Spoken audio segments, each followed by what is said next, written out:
قناعت محض ایک درویشانہ عادت نہیں، وہ زندگی کی ایک زبردست حقیقت ہے۔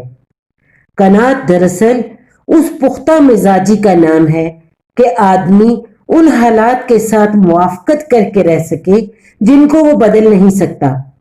موجودہ دنیا میں اس مزاج کی ضرورت ایک عام آدمی کو بھی ہوتی ہے اور ایک بادشاہ کو بھی۔ قناعت اکثر نفسیاتی امراض کا علاج ہے۔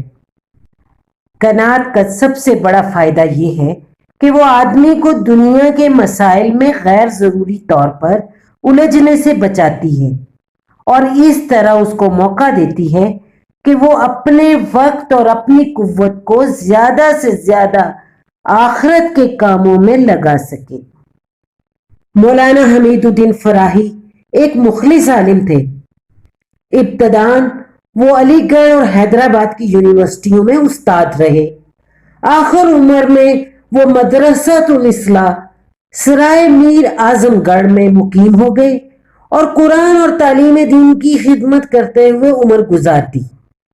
مولانا عبد الماجد دریابادی نے ان کی وفات کے بعد جو مضمون لکھا اس کا ایک ٹکڑا یہ تھا: سادہ کھاتے، سادہ پہنتے، دنیا سے بقدر ضرورت لیتے۔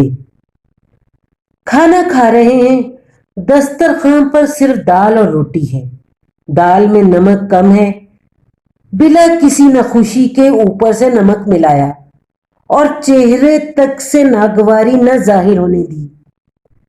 دوسرے دن پھر وہی کھانا، آج نمک بہت زائد ہو گیا ہے، اسی انداز سے اٹھے اور آج پانی ملا کر پھر اس ناخوشگوار کو خوشگوار بنا لیا۔